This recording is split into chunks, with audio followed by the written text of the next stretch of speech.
মাজার শরীফ বলছে, মাজার শরীফ। ও তো কবর, মানুষ মরে গেছে, মাটি দিয়েছে, মিটে গেছে, শেষ। কবর ঘেরতে হবে, পাকা করতে হবে, এটা আল্লাহর নবী খুব কঠোরভাবে নিষেধ করেছে। এবং যত পৃথিবীতে উঁচু কবর আছে কেউ যদি ভাঙতে না পারে, ঈসা আলাইহিস সালাম যেদিন আসবেন সেদিন ভেঙে দিবে। কোনো উঁচু কবর থাকবে না, কোনো শুক্র সোর থাকবে না, কোনো মূর্তি থাকবে না, সব ছবি মূর্তি পৃথিবীর ভেঙে দেওয়া হবে। আপনার কবর উঁচুগুলো ভেঙে দেওয়া হবে, সেটা ইরাকে হোক আর ইরানে হোক আর বাংলাদেশে হোক, যেখানে হোক না কেন, সেটা বড় হুজুরের হোক আর মেজ হুজুরের হোক আর ছোট হুজুরের হোক, যারই হোক, টিকবে না, যেহেতু মোহাম্মদ সাল্লাল্লাহু আলাইহি ওয়াসাল্লাম না করে দিয়েছে।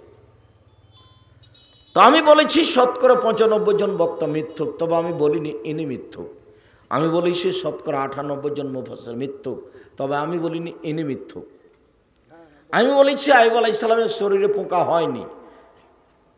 যারা তাফসির করে বলেছে পোকা হয়েছে তারা মিথ্যুক মুফাসসির, তাদেরকে বিচারের মাঠে জবাবদিহি হতে হবে। আর আমি বলেছি একজন মানুষের উপরে কেউ যদি অপবাদ লাগায়, সাধারণ মানুষ, তাহলে তাকে 80 লাঠি পিটাতে হবে। আর কেউ যদি নবীর উপরে অপবাদ লাগায় তাহলে 80 160 লাঠি পিটাতে হবে। আল্লাহর নবী ওটাকে ডবল করে দিয়েছে। দাউদ আলাইহিস সালাম আউরিয়া নামক মেয়ের, আউরিয়ান ব্যক্তির স্ত্রীকে দেখে তিনি নিজেকে পরিবর্তন করে তার স্বামীকে যুদ্ধ পাঠিয়ে বিবাহ করেছেন, এই ইতিহাস মিথ্যা। জুলাইখার সাথে ইউসুফ আলাইহিস সালামের ঘটনা ঠিক, কিন্তু জুলাইখার প্রেমে ইউসুফ আলাইহিস সালাম পড়েছিলেন, এই ইতিহাস মিথ্যা। এবং বিবাহ হয়েছিল, এই ইতিহাস মিথ্যা। ধর্মের নামে কত মিথ্যা আছে আপনাকে আমি দিন রাত শুনিয়ে রেখেছি, কলমে লিখে রেখেছি। কলমের নাম তাফসির কি মিথ্যা হতে পারে? ওই বইয়ে যা তাফসির আছে সবই মিথ্যা, একটা সত্য নেই। বইয়ের নাম তাফসির কি মিথ্যা হতে পারে? মানে মিথ্যা তাফসিরে ভরা আছে বই পুস্তক। যেমন এই হেডলাইন যে অবিবাহিত ছেলে মেয়ের পড়া নিষেধ, তারপরে যা লিখেছে সবই মিথ্যা। আল্লাহ বলছেন নিসাউকুম হারসুল লাকুম ফাতু হারসাকুম আন্না শাইতুম, পৃথিবীর মানুষ তোমাদের স্ত্রী, তোমাদের জমি, তোমাদের ক্ষেত। তোমরা তোমাদের জমিতে আসো, তোমাদের খেতে আসো তোমাদের ইচ্ছা মতো, সকালেই কি, বিকালেই কি, দুপুরেই কি, ভরা পেটেই কি, চন্দ্রগ্রহণ সূর্যগ্রহণ লাগলেই কি আর না লাগলেই কি। এটা আল্লাহ বলছে যে তুমি তোমার স্ত্রীর নিকটে আসো তোমার ইচ্ছা মতো, সেখানে ভরা পেটও নেই, সেখানে সফরও নেই, সেখানে চন্দ্র সূর্য গ্রহণও নেই। দুনিয়াতে দুইটা পাপ আছে, একটা পাপের নাম শিরক আর একটা পাপের নাম বিদাত। দুটাই মানুষের ধারণায় নেকির কাজ, দুটাই মানুষের ধারণায় নেকির কাজ। গাড়িটা বগুড়া থেকে ছুটেছে ঢাকা যাবে, তো বারবার ড্রাইভার বলছে কন্ডাক্টরকে যে মাজার পেলে 10টা টাকা দিও। মাজারে 10টা টাকা দিতে কেন বলছে ড্রাইভার? যে মাজারে 10টা টাকা দিলে এই গাড়িটা অ্যাক্সিডেন্ট হবে না, অথচ মাজারে টাকা দিলে শিরক হবে। কিন্তু তার ধারণা এটা ভালো কাজ। বিদাত, এখানে যত দোয়া আছে আশেপাশে এদিক ওদিকে, একটাও দোয়া রাসূলের নয়, যা লেখা আছে সবই বিদাত। ইবাদত রাসূলের কথা ও কর্মের নাম, মানুষ যদি ভালো মনে করে করে, সেটা যদি রাসূল থেকে না হয় তাহলে সেটা কি হবে? বিদাত। সম্মানিত দিনী ভাই বোন, আমি আর দীর্ঘ 32 বছরে আমি কোনোদিন আমার পরিচয় দিইনি। মানুষ যখন চাপ দিয়ে বলেছে যে আব্দুর রাজ্জাক সাহেব বিজ্ঞাপন পোস্টারে যে নামটা লিখব, কি লিখব, তখন আমি বলেছি আমার নাম আব্দুর রাজ্জাক আর আমার বাপের নাম ইউসুফ, বাপ বেটা মিলে আব্দুর রাজ্জাক বিন ইউসুফ। দীর্ঘ 32 বছর আমি এর চেয়ে বেশি বলিনি। দীর্ঘ 32 বছর আমি কোনোদিন মানুষের কাছে পথ খরচ পাথেও চাইনি। কেউ যদি বলে দিতে পারে যে আব্দুর রাজ্জাক সাহেব একদিন আমার কাছে পথ খরচ পাথেও চেয়েছিল, তাহলে আমি সেদিন থেকে আর বক্তব্য দেব না। যারা দীর্ঘ 32 বছর থেকে আমার সাথে জড়িত আছে, তার মধ্যে তারা আজকে আমার বাম পাশে ডান পাশে কয়েকজন আছেন উপস্থিত, যাদের বাসাতে আমি খেয়েছি নগদ বসে, এনে আমার এবার শেষে ডানে বসে আছে। অনুমান খাওয়াটা আজ থেকে নিয়ে 20 বছর আগে হতে পারে, 20-25 বছর আগে হতে পারে। এনারা যদি কোনো সময় আপনাদের সামনে গল্প করে যে আব্দুর রাজ্জাক সাহেব আমার কাছে টাকা চেয়েছিল, তো ওরকম প্রমাণ হয়ে গেলে আমি বক্তব্য দেব না। এবং ওনারাকে বলতে হবে যে টাকা দেওয়ার সময়তে একটু আমি একটু কেমন কেমন করছিলাম, বা আমি একটু কেমন কত নিজে দিলেন, এরকম যদি ওনারা ভাব নকল করতে পারেন, আমি বক্তব্য দেব না। আমি কোনো মসজিদে খুতবা দিতে গেলে ওরা পথ খরচ 5,000 টাকা দেয়। বাইতুল হাম যাবে মসজিদে যদি কেউ খুতবা দেয়, তাহলে আমি ওকে 10,000 পাঠিয়ে দিই, বিমানে নিয়ে আসাই যায়, নিয়ে যায়, পাঠিয়ে দিই বিমানে, নিয়ে আসে বিমানে। আমার পক্ষ থেকে কোনো সংকীর্ণতা আমি বুঝি না, তবে মানুষ, ভুলের ঊর্ধ্বে নই। আপনি কেন আসেননি, বাড়িতে কেন আছেন, তা আপনি আমাকে কি দিয়ে বুঝাবেন, তা আমি বুঝি না। কি দিয়ে আপনি বুঝাবেন আমাকে? কি বা বিদ্যা আছে আপনার কাছে? পারিবারিকভাবে বা আপনি কি বুঝেন এমন? বা আপনি কয় টাকার মালিক? জামিয়া সালাফে শিক্ষকদের বেতন লাগে 1 মাসে 30 লক্ষ। আপনি কয় টাকা ইনকাম করেন? কত টাকার মালিক আপনি? কিসের ভিত্তিতে আপনি বাড়িতে? আপনি আমাকে বুঝাতে পারবেন না। আমি খুব পুরাতন মানুষ, খালি 32 বছর চলছে আমার বক্তব্যের জীবন। আমি আব্দুস সাত্তার ত্রিশালীর সাথে কথা বলেছি, আমি মাওলানা আবু তাহের বর্ধমানের সাথে বক্তব্য দিয়েছি, তবে আমি আব্দুল্লাহ বিন কাজিম সাহেবের সাথে কোনোদিন বক্তব্য দিইনি। আব্দুস সাত্তার ত্রিশালী আমাকে খুব বেশি স্নেহ জানাতেন, দেখা হলে বলতেন, ও ছোট ভাই মুহাদ্দিস সাহেব। মুহাদ্দিস ছাড়া ত্রিশালী সাহেব আমাকে কোনো কথা বলতেন না। সম্মানিত দিনী ভাই বোন, আমি যদি কোনো সময় আপনার এলাকায় চলে আসি, তাহলে আপনি তো বহু দূরের কথা, আত্মীয় স্বজন, ছেলে মেয়ে, খালা ফুফু বোন মা ভাই সবাই, এমনকি এলাকার হিন্দুকেও আসতে হবে, আমি তার কিছু না কিছু উপকার করবই করবো ইনশাআল্লাহ। আমি এতে অদাবদ্ধ। আর আমি আমার জীবনে কোনোদিন কণ্ঠস্বরে বক্তব্য দিইনি। কণ্ঠস্বরে বক্তব্য দেওয়া আমি জায়েজ মনে করি না, কেননা বক্তব্য কিভাবে দিতে হবে এটা আল্লাহ রাসূল স্পষ্ট করেছেন। জাবের রাদিয়াল্লাহু তাআলা আনহু বলেন, এজা খাতাবা, যখন আল্লাহ রাসূল বক্তব্য দিতেন, আমার তাই না হু, তার 2 চোখ লাল হয়ে যেত, ওয়াস্তাদা গাজাবহু, তার রাগ বেশি হয়ে যেত, ওয়ালা সৌতহু, তার কণ্ঠ উঁচু হয়ে যেত, কানু মনোজর যাইস, যেন তিনি সৈন্যদলকে ধমক দেখাচ্ছেন, এই করতে হবে সেই করতে হবে। এটাই ছিল তার বক্তব্যের গতি। হাদিস বুখারী মুসলিম।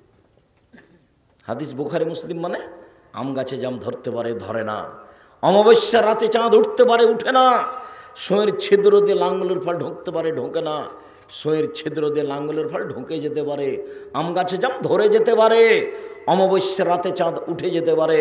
আমি যে কথা বললাম এতে সন্দেহ আছে বলে কিয়ামত পর্যন্ত চেষ্টা করলে সরিষা ঢোকানো যাবে না, যা বলছি তাই থাকবে। সম্মানিত দিনী ভাই বোন, আপনারা যে যেখানে আছেন, যারা স্টেজে বসে আছেন, বাইরে আছেন, নিজ নিজ কর্ম ত্যাগ করে, কথাবার্তা বন্ধ করে গুরুত্বপূর্ণ আলোচনা শোনার জন্য চেষ্টা করুন। আমি আপনার কিছু না কিছু উপকার করবই করবো ইনশাআল্লাহ। জাতির যদি রাস্তাঘাট করে দিতে না পারি, জাতির যদি স্কুল কলেজ করে দিতে না পারি, জাতিকে চূড়ান্ত সঠিক ধর্ম দিতে পারবো ইনশাআল্লাহ। ধর্মের ব্যাপারে জাতিকে ফাঁকি দিয়ে পরকাল হারাতে রাজি নই। জাতিকে পরকালমুখী করতে চাই, জাতিকে শিরক মুক্ত করতে চাই, জাতিকে বিদআত মুক্ত করতে চাই, জাতিকে দল মুক্ত করতে চাই, জাতিকে হিংসা মুক্ত করতে চাই। সামাজিকভাবে মানুষ হিংসায় পরিপূর্ণ হয়ে আছে, হিংসা দিয়ে সমাজ চলছে। যে মাসে আসছে ছিলাম সেই বাঁচা থেকে বের হয়ে দেখলাম যে রাস্তার মাঝামাঝিতে খোঁটা পোঁতা আছে, গাছ লাগা আছে। তা আমি বললাম কি ব্যাপার, এরা কি ওই নারায়ণগঞ্জ রূপগঞ্জের মানুষ নাকি? নারায়ণগঞ্জ রূপগঞ্জ মানে কি জানেন? প্রাচীর দিয়েছে আইলে, আর বাহিরে রাস্তাতে গাছ লাগিয়েছে ওর এরিয়া, সেই জন্য। তা আমি কতদিন বলেছি 24 ঘন্টার মধ্যে যত গাছ আছে সব কেটে ফেলে দিতে হবে। শুধুমাত্র রাস্তায় এমন একটা জায়গা যার সাথে আল্লাহ নবী আপোষ করেননি। বলেছেন, শোনো, যেখানে রাস্তা নিয়ে গন্ডগোল হবে সেটাই ডবল হবে, বাড়িঘর ভেঙে রাস্তা করো। তখন গরিবের না ধনীর এই কথা মুহাম্মদ সাল্লাল্লাহু আলাইহি ওয়াসাল্লাম দেখেননি। রাস্তার ব্যাপারে রাসূল সাল্লাল্লাহু আলাইহি ওয়াসাল্লাম সবচেয়ে বেশি আপোষহীন, কোনো মীমাংসাই নাই, যেখানে গন্ডগোল সেটা ডবল, এভাবে বলেছে।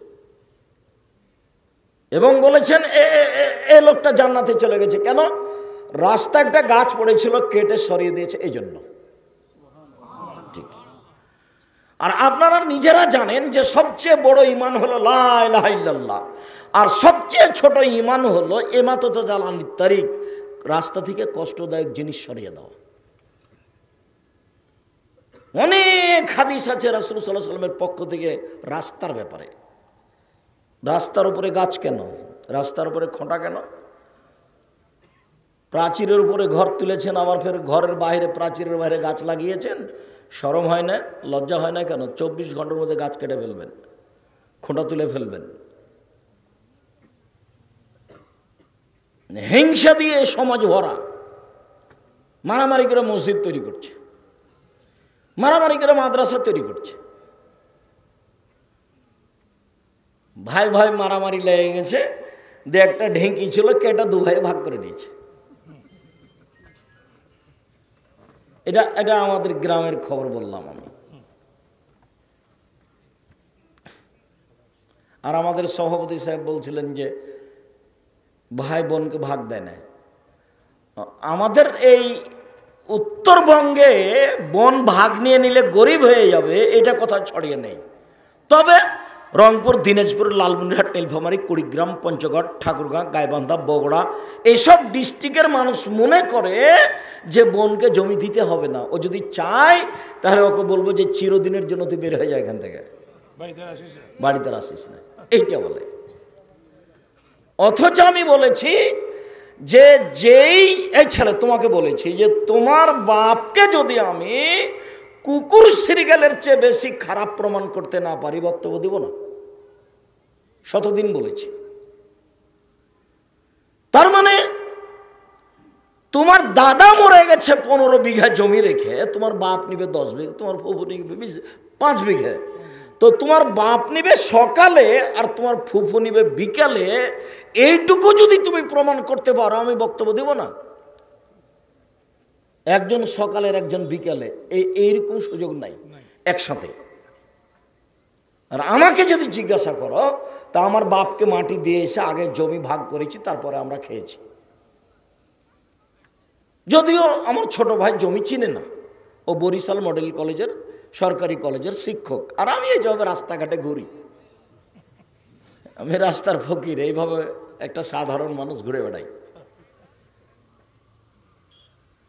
জমি যেটুকু আমার বাপের ছিল, আমার ভগ্নিপতি বোনেরা চাষ করে, কই না, আমরা কোনোদিন হিসাবও করি না। ওকে বের করে দাও তো বহু দূরের কথা, বাড়িও ছেড়ে দিয়েছি। যা,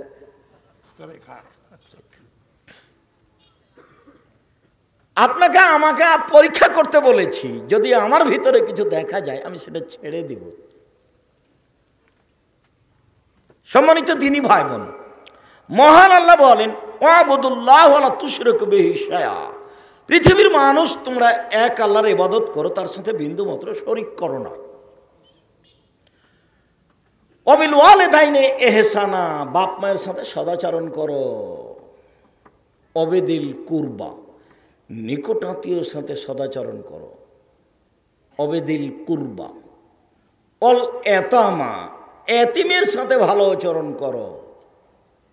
অল মাসাকিন, মিসকিনদের সাথে ভালো আচরণ করো। ওয়াল জারিদিল কুরবা ওয়াল জারিল জুনুব, নিকট প্রতিবেশী ও দূর প্রতিবেশীর সাথে সদাচরণ করো। অসাহেবি বিল জামবে অবনিস সাবিল, চলার সময় গাড়িতে সাথী যে, তার সাথে সদাচরণ করো। পথিকের সাথে সদাচরণ করো। পথিক বলেছে, বাড়ি আমার নোয়াখালী, রাজশাহী এসেছিলাম, টাকা হারিয়ে গেছে, দয়া করে আমাকে পথ খরচ দিবেন কি? তখন আপনি বলেন, হ্যাঁ মিথ্যুক, সরে যায় এখান থেকে, মিথ্যা কথা বলছিস কেন? এভাবে বলা যাবে না, সত্য হতে পারে। আপনার মনটা খুব খারাপ, 200 টাকা চেয়েছে, 50 টাকা দিয়ে বিদায় করিয়েন। কোনোদিন তাকে খেপে বিদায় করিয়েন না। আল্লাহ বলছেন যে পথিকের সাথে সদাচরণ করতে হবে। পথিক মানে ও রাস্তায় চলছিল, কিছু দুর্ঘটনা ঘটেছে, আপনাকে তার সহযোগিতা থাকতে হবে, এটা আল্লাহ বলছে। আপনি তাকে বের করে দিলেন কেন? আপনি তার অন্তরের খবর জানেন না, আপনি তার গায়েব জানেন না। ঘটনা সত্য তো হতে পারে। সম্মানিত দিনী ভাই বোন, আজকের সংক্ষিপ্ত বিবরণ আমাদের এই কয়েকটা কথা নিয়ে। প্রথমে হলো আল্লাহ বলছেন তোমরা আল্লাহর সাথে বিন্দুমাত্র শিরক করো না। পাপের জগতে সবচেয়ে বড় পাপ হলো শিরক। রাসূল সাল্লাল্লাহু আলাইহি ওয়াসাল্লাম বলেন আকবারুল কাবায়রা সালাসা, সবচেয়ে বড় পাপ হলো আল্লাহর সাথে শিরক করা। দ্বিতীয় মহাপাপ হলো উকুকুল ওয়ালিদান, পিতামাতার অবাধ্য চলা। তৃতীয় মহাপাপ হলো মিথ্যা সাক্ষী দেওয়া। বগুড়া জেলে, চাঁদপুর জেলে 10 বছর 20 বছর থেকে বহু মানুষ আছে, ও নিজেও জানে না আমি কেন জেলে। জজ জানে না ঘটনা কি, উকিল জানে না ঘটনা কি। যে সাজিয়েছে মামলা শুধুমাত্র সে জানে। টাকা দিয়ে সাক্ষী খাড়ো করেছে, সাক্ষী বলছে আমি 2 চোখে মারতে দেখেছি, যার ব্যাপারে বলছে সেদিনও বগুড়াতেই ছিল না। তার নাম মিথ্যা সাক্ষী। পাপের জগতে তৃতীয় মহাপাপ হলো মিথ্যা সাক্ষী। জেনা মহাপাপ, তবে সিরিয়ালে 3 নম্বর নয়।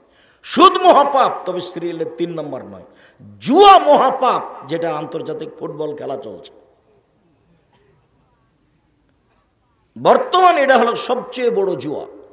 এর চেয়ে জুয়া হিসাবে নিকৃষ্ট আর কোনো কাজ আছে তা জানি না। সেদিন বলেছি, আপনার মনে আছে যে পাপের মধ্যে 2টা পাপ আছে যে না করেই পাপী।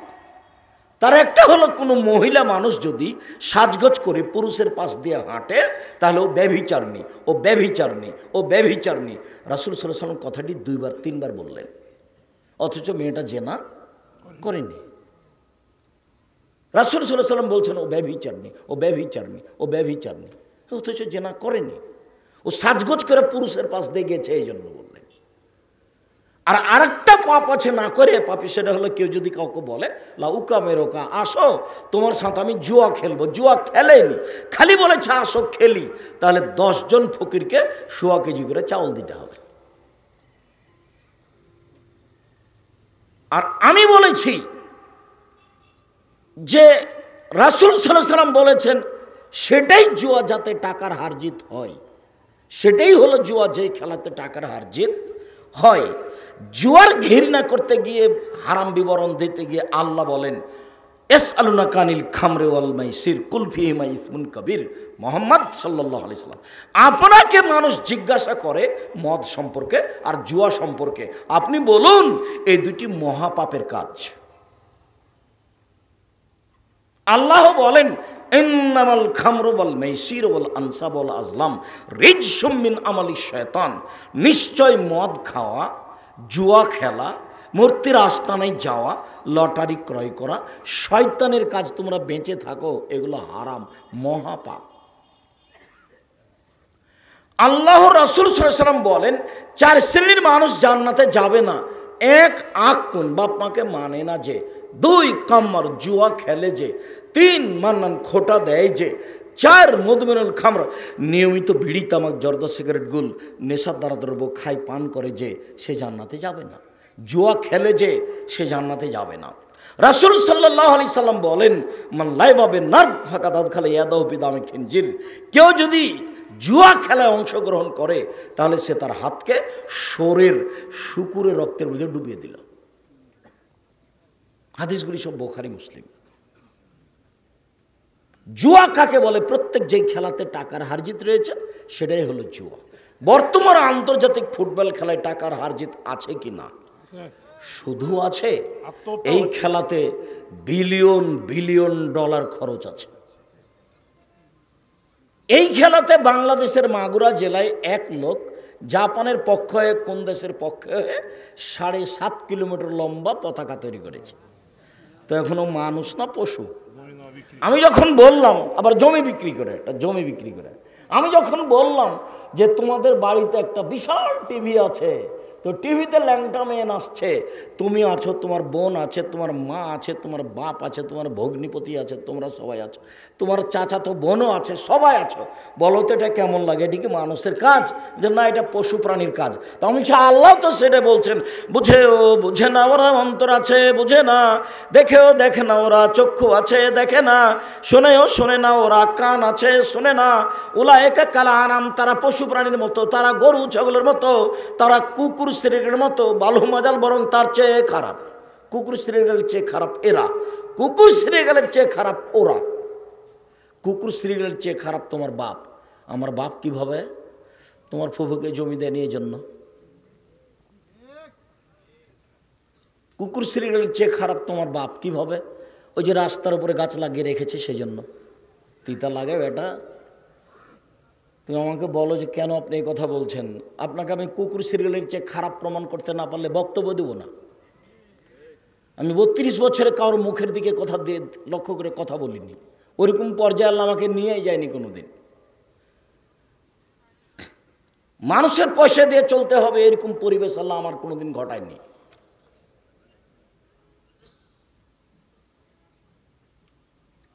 আল্লাহ যেটা বলেছেন সেটা আপনাকে বলতে হবে, এটাই হলো চূড়ান্ত কথা।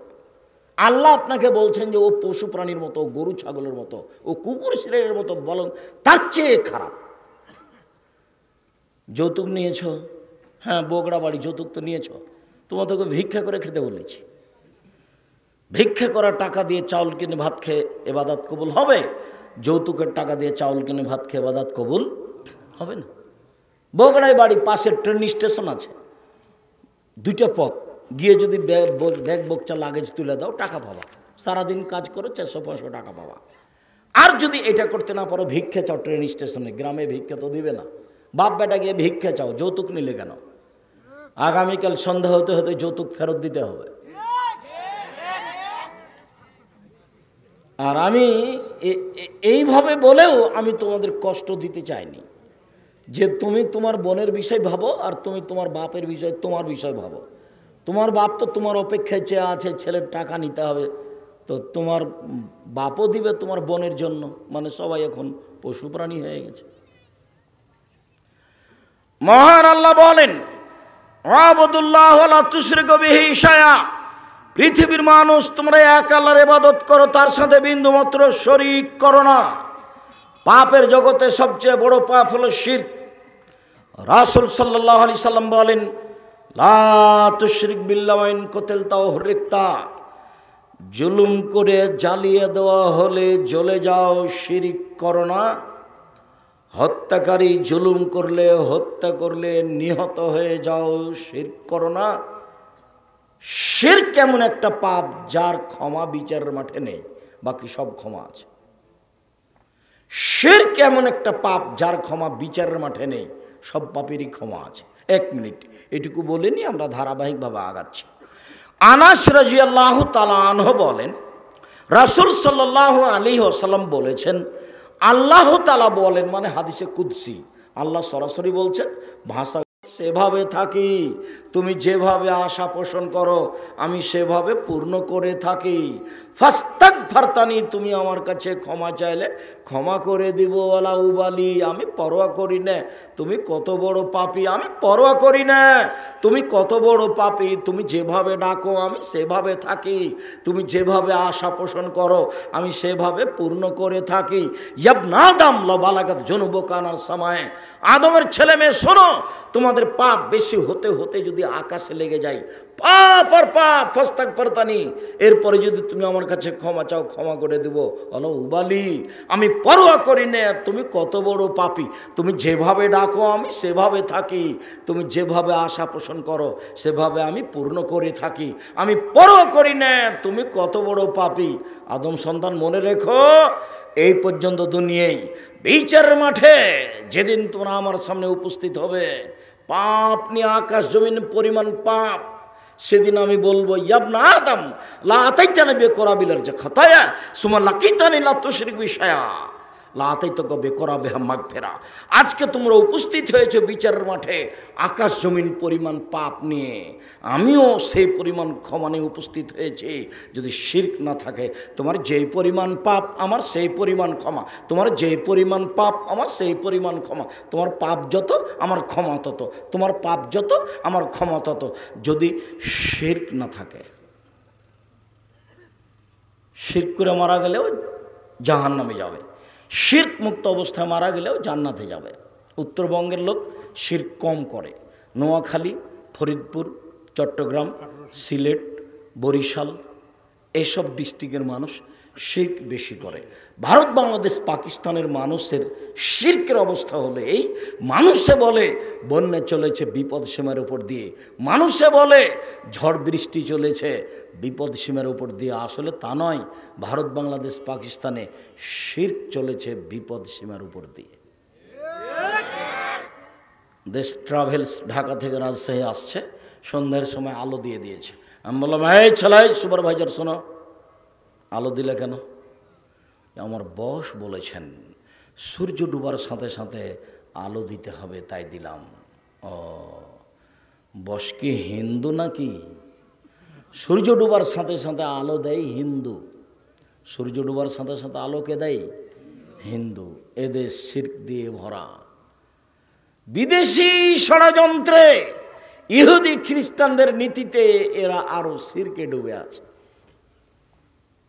এই ছেলে আন্তর্জাতিক খেলায় 1 নম্বর হলো বিলিয়ন ট্রিলিয়ন ট্রিলিয়ন ডলার টাকা খরচ আছে। 2 নম্বর হলো হাততালি আছে। ইহুদি খ্রিস্টানদের নীতি হলো হাততালি দেওয়া। মোহাম্মদ সাল্লাল্লাহু আলাইহি ওয়াসাল্লাম এটাকে নাকচ করেছে। 3 নম্বর হলো যে যৌতুক ফেস্টন সারা পৃথিবীতে আছে, বিশাল পর্দার, তাতে কত টাকার কাপড় লেগেছে। 4 নম্বর হলো সারা পৃথিবীর মানুষ যত পতাকাতে কাপড় কিনে পতাকা করেছে, এতে কত টাকা খরচ আছে। 5 নম্বর হলো সারা পৃথিবীতে যে টিভি চলছে, এ ব্যাপারে ঘন্টার ঘন্টা, তাতে কত কারেন্ট খরচ আছে। 6 নম্বর হলো দিন রাত মানুষ বসে বসে সময় কাটাচ্ছে, অর্থ সম্পদের ক্ষতি করছে, এতে কত টাকার ক্ষতি আছে। 7 নম্বর হলো সব সময় মুখামুখি, একজন আর একজনের বিরুদ্ধে কথা বলছে, আত্মহত্যা করছে, জমি বিক্রি করে পতাকা কিনছে, এরই নাম জুয়া। একই বলে জুয়া। চাঁপাইনবাবগঞ্জে বলে জুয়া খেলাতে বউকে হারে দিয়েছে, বউ দিয়ে দিয়েছে যে আমার বউয়ের দাম এত টাকা। বলে ঠিক আছে, তখন বউ তো যে পরাজয় হয়ে গেছে, তখন বউ তো দিয়ে দিতে হবে ওকে। তারই ফলাফল বাস্তব, জমি বিক্রি করে পতাকা কিনছে। তার মানে ও মানুষ নয়, ও হলো পশু প্রাণী, ও হলো গরু ছাগল। আরও সাথে সাথে তুমি বোকা ছেলে চিনতে পারোনি, তুমি বুঝতে পারোনি ব্রাজিলকে, তুমি চিনতে পারোনি আর্জেন্টিনাকে। এরাই হলো ইহুদি, এরাই হলো খ্রিস্টান, এরাই হলো ইহুদি, এরাই হলো খ্রিস্টান। এরাই বলেছে তোমার নবী ভুয়া নবী। আরে নবী হলে ঈসা হবে, নবী হলে মুসা হবে, নবী কেউ হলে এদের মধ্যে থেকে হবে। মোহাম্মদ আবার কে? সেই দিন জর্জ বুশ ইরাকের সাথে যুদ্ধ শুরু করলে বলেছিল ক্রুসেড যুদ্ধ, এটা ধর্মীয় যুদ্ধ। বুশ জয় হয়েছে ধর্মীয় যুদ্ধে, এটাও জাতিকে দেখিয়েছে। আমরাই সঠিক দিনের উপরে আছি, মুসলমান এরা ভুয়া নীতির উপরে আছে।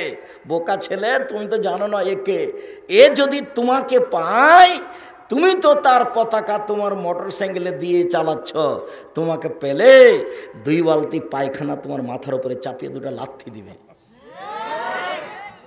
তারই নীতিতে তোমার মাথাতে চুল ছাতা হয়ে আছে, চতুর্দিক চাঁচা আছে। তুমি কখন ইহুদি হয়েছ? তোমার মা নাই নাকি? তোমার বাপ নাই? ও কি তোমার খালা নাকি? বহুদিন প্রমাণ করেছি ওর তোমার খালা, ও তো মা নয়। মা হলে তো ভিন্ন নীতি। মা হলে 4টে জিনিস লাগে।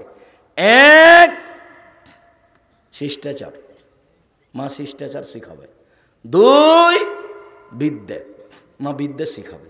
3 চিরুনি, মা বাচ্চাদের মাথার চুল পরিপাটি করে রাখবে। 4 মা হলো পাহারাদার। বুখারী মুসলিম, তুমি উঠাও মোবাইল, যে কোনো মোবাইলে পাবা। মায়ের জন্য 4টা কাজ। 1 শিষ্টাচার, তোমার মা কি জানে শিষ্টাচার কাকে বলে? 2 বিদ্যা, তোমার মা কি জানে বিদ্যা কাকে বলে? 3 চিরুনি করা, ছেলে মেয়ের মাথার চুল চিরুনি করে পরিপাটি করে সুন্দর করে রাখতে হবে। 4 পাহারাদার। তোমার মা পাহারাদার। তোমার মা কি পাহারা দেয়? তোমার বোন এখন এখানে বসে আছে, মাথায় কাপড় নেই, তো তোমার মা কি পাহারা দেয়? এটা তোমার মা নয়, এটা তোমার খালা, নইলে এটা তোমার সৎ মা। তুমি প্রমাণ করো যে এটা আমার মা। কিভাবে তুমি প্রমাণ করতে পারো? আমি তো জাবেরের হাদিস দিয়ে তোমাকে শতদিন প্রমাণ করি, সেদিন বলে গেলাম। শিরক ছাড়া সব পাপ ক্ষমা হয়ে যাবে, শিরকের পাপ ক্ষমা হবে না, সাবধান। 2 অবিল ওয়ালিদাইনি ইহসানা, পিতামাতার সাথে ভালো আচরণ করো। আল্লাহর সাথে ভালো আচরণ করো মানে শিরক করো না। নবীর সাথে ভালো আচরণ করো মানে বিদাত করো না। বাপ মায়ের সাথে ভালো আচরণ করো মানে স্বাভাবিক জীবনে সবচেয়ে শ্রদ্ধেয় মানুষ পিতামাতা। 4 শ্রেণীর মানুষ জান্নাতে যাবে না, তার 1 শ্রেণীর মানুষ বাপকে মানে না, যে মাকে মানে না। যে একজন লোক রাসূলের সামনে এসে বলছে, আল্লাহর নবী, আমার বাপ মা আমার কাছে কি পায়, আমি আমার বাপ মার কি করতে পারি? তখন আল্লাহ রাসূল বলছেন, বলো কি, তোমার বাপ মা তোমার কাছে কি পায়? মানে হুমা জান্নাতুকা নারকা, তারাই 2জন তোমার জাহান্নাম, তারাই 2জন তোমার জান্নাত। বাপ মা তোমার জাহান্নাম, বাপ মা তোমার জান্নাত, ওরাই তোমার জাহান্নাম, ওরাই তোমার জান্নাত। বাপ মা তোমার জাহান্নাম, বাপ মা তোমার জান্নাত। আল্লাহ বলছেন তোমরা বাপ মায়ের সাথে ভালো আচরণ করো। রাজশাহীর মেয়র একদিন নওদাপাড়ায় এসেছেন, তো শাহ মকদুম থানার ওসি মেয়রের সামনে এইভাবে দাঁড়ালছেন, আমার দিকে দেখেন, কতদিন দেখেন আপনাকে, এভাবে দাঁড়িয়ে বলছে, স্যার এখন কি করব স্যার? বলছি ব্যাপারটা কি? কোরআনে যেভাবে বলা হয়েছে সেভাবে এইভাবে ছেলে বাপ মায়ের কাছে দাঁড়াবে, তুই তো বাপ মা নয় এইখানে এভাবে, মানে এটা তো মানে চট করে অবস্থা। আমি ওখানে পাশে বসেছিলাম, অবস্থাটা দেখে মানে ওরে, এটা তো বাপ মায়ের সামনে, এই অবস্থাতে বাপ মায়ের সামনে আল্লাহ বলছেন, এই শক্ত করে কথা বলতে পাবা না বাপ মায়ের সামনে, এই জোরে হেঁটে যেতে পাবা না, এই হাত উঁচা করে হেঁটে যেতে পাবা না, হাত নিচু করে নরম হয়ে যেতে হবে। মাকে গিয়ে বলতে হবে, আম্মা আপনি যে আপার বাসায় যেতে বলছিলেন, আম্মা যেতে হবে, এইভাবে বলতে হবে। আপনি যে আপার বাসায় যাওয়ার কথা বলছিলেন, কি করতে হবে এখন ঝামেলার মধ্যে, কি করতে বলেন তো? এটা বলা যাবে না, এটা না করে দেওয়া হয়েছে। মানে ওই জোরে কণ্ঠই নাই, একবারে না করে, আল্লাহ না করেছে। এখন তুমি পালন করতে পারো আর না পারো। কতদিন বললাম, একদিন তুমি ছিলে তোমার মায়ের কোলে, এখন তোমার মা তোমার কোলে। তোমার মা আদর করে একদিন বলছিল যে এভাবে, এই অত পেশাব করিস কেন রে, এটা জায়েজ, আদর করে তোমার মা বলছিল। এখন ছোট বাচ্চার পেশাব সহজ, পায়খানা সহজ। এবার মা পেশাব পায়খানা করে ঘর ভর্তি করেছে, বিছনা ভর্তি করেছে, একটু আদর করে সম্মান করে ধমক দিয়ে কিছুই বলা যাবে না। হ্যাঁ একটু চিন্তা ভাবনা করা যায় না, কেউ বাড়িতে নেই, এগুলো পেশাব পায়খানা কি করেছেন আপনি, এটা বলা যাবে না। এসে যদি আপনি বলেন আপনার স্ত্রীকে, আমার মাকে তুমি দেখোনি কেন, তখন আপনার স্ত্রী বলছে, তোমার মাকে তুমি দেখো গা, তোমার মা আমাকে অকথ্য ভাষায় গালি দেয়। তোমার মাকে দেখতে হবে মানে আপনার মা অকথ্য ভাষায় গালি দেয়, এ কথাও ঠিক, যা বলে সবই উল্টা। আর এখন শুধু মেয়ের ছেলে মেয়েকে দেখে, আপনারগুলো দেখে না। আপনি নিশ্চিত আপনার মাকে বড় মাছ কিনে নিয়ে এসে খেতে বসান, আপনার ছেলে মেয়ে থাকবে আর আপনার বোনের ছেলে মেয়ে থাকবে, সুন্দর বড় টুকরাটা আপনার মা আপনার বোনের ছেলে মেয়েকে দেবে, এটা স্বাভাবিক গতি। এখন আপনি দেখবেন ঘুম থেকে উঠে যে মাটির উপরে সবচেয়ে খারাপ মানুষ আমার মা, এবার দেখি কি করেন আপনি। পরিস্থিতি যতই উল্টা হোক, এই শব্দ নিষেধ, এটা নিষেধ। কত উপরে তাকে আমি ভাষা দিয়ে বুঝাতে পারবো না। আল্লাহ নিজের কাছে নিয়ে চলে গেছেন, বাপ মাকে নিজের কাছে নিয়ে চলে গেছে। বউ কাজ করবে না, বোনেরা কেউ নেই, পেশাব করাবা তুমি, পায়খানা করাবা তুমি, পানি খরচ করাবা তুমি, গোসল দেওয়াবা তুমি, কাপড় বদলাবা তুমি, কাঁধে করে মেডিকেল নিয়ে যাবা তুমি, কাঁধে করে মেডিকেল থেকে নিয়ে আসবা তুমি। একদিন ছিল তুমি তোমার মায়ের কোলে, এখন তোমার মা তোমার কোলে। শিশুকে যেভাবে তুমি আদর করেছো, তোমার মা তোমাকে যেভাবে আদর করেছে, তার চেয়ে বেশি, কোটি গুণ বেশি শ্রদ্ধা জানাতে হবে তাকে। যা বলছে সবই উল্টা। দেখি কি করেন আপনি। যা বলছে মুখ দিয়ে সবই উল্টা। একবার আপনার মুখের উপর আপনার বউকে গালি দিচ্ছে, অমুকের বাচ্চা অমুক, তুই সর এখান থেকে। এখন আপনার স্ত্রীর খারাপ থাক আর না থাক, থাকতেও পারে নাও থাকতে পারে। এর নাম বাপ মায়ের সেবা। খুব কঠিন, এটা নাম পরীক্ষা, খুব কঠিন। আপনি সকালে দেখবেন যে সবচেয়ে খারাপ মানুষ আমার মা, এরকম মনে হবে। বিপদে পড়বেন না, আত্মার উপরে পাথর চাপিয়ে সব কথা হজম করে জীবন বাজি রেখে তার সেবায় থাকতে হবে। জান্নাত তার পায়ের নিচে, এই কথাই ঠিক। তার দিকে সুনজরে তাকালে কবুল হবে, কবুল হজের সমান নেকি হবে, এই কথা মিথ্যে। তার পায়ের নিচে জান্নাত, এ কথা সত্য। মায়ের পায়ের নিচে জান্নাত, এ কথা সত্য। মানে কঠিন দিনে তাকে সম্মান করলে জান্নাত হবে, এটাই সত্য। মহান আল্লাহ বলেন, পৃথিবীর মানুষ তোমরা এক আল্লাহর ইবাদত করো, তার সাথে বিন্দুমাত্র শরীক করো না। পৃথিবীর মানুষ তোমরা বাপ মায়ের সাথে ভালো আচরণ করো। 3 অবিদিল কুরবা, নিকট আত্মীয়র সাথে তোমরা ভালো আচরণ করো। নিকট আত্মীয় কে? নিকট আত্মীয় হলো ভাই। এর চেয়ে নিকটের মানুষ কেউ নেই। ভাই ভাই, ঠাই ঠাই। শুধু খালি বিবাহর পরে দেখা যাবে একজন আরেকজনকে সহ্য করে না। সামান্য জমি ভাগ করতে গিয়ে এক সুতা ছাড়বে না, মারামারি লেগে গেছে। এটাই ঘটনা, আমার চোখের সামনের ঘটনা। ঢেঁকি কেটে ভাগ করে নিয়েছে 2 ভাই। আর যখন খুব জোরালো ঝগড়া লেগেছে, তখন বলছে যে আমি তো এখানে থাকবো না, চলে যাব। তো আমার ভাগটা এমন লোককে দিয়ে যাব যে তোকে উচিত সাজা দিতে পারে। ভাই বলছে। অথচ আল্লাহ বলছেন যে নিকটের মানুষ হিসেবে পৃথিবীতে সবচেয়ে নিকটের মানুষকে ভাই। বাপকে বলা হয়নি এই জন্য যে বাপের সাথে বেটার কোনো কেসাস চলে না, বাপের সাথে বেটার কোনো ভাগ চলে না। বেটার জমি জায়গা যা আছে, বেটা জমি জায়গা সব বাপের। যদিও বাপ যতদিন কাজ করতে পারবে ততদিন ছেলের খেতে পাবে না, ছেলে খেতে দিতে বাধ্য।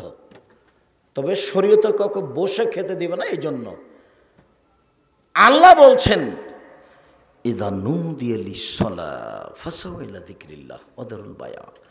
যখন আজান দেওয়া হবে জুমার দিনের, তখন তোমরা ক্রয় বিক্রয় ব্যবসা বাণিজ্য ছেড়ে দিয়ে তাড়াতাড়ি আসো সলাত আদায় করতে।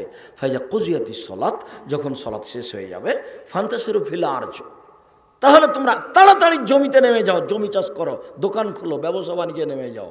এবারে হাতে হাতে বসে থাকার দিন জুমার দিন নয়, বসে থাকার দিন শনিবার নয়, বসে থাকার দিন রবিবার নয়। না বুঝতে পেরে মানুষ বুঝেছে বসে থাকার দিন জুমার দিন।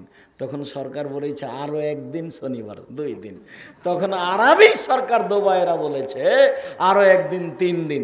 চাঁপাই নবাবগঞ্জের ভাষাতে বলে যে বসে খেলে রাজার ভান্ডার খায়, মানে শেষ হয়ে যাবে। দিন রাত কাজ করতে হবে। আল্লাহ বলছেন দিন রাত, দিন রাত মানে সব সময়, রাতে তো ঘুমাবে।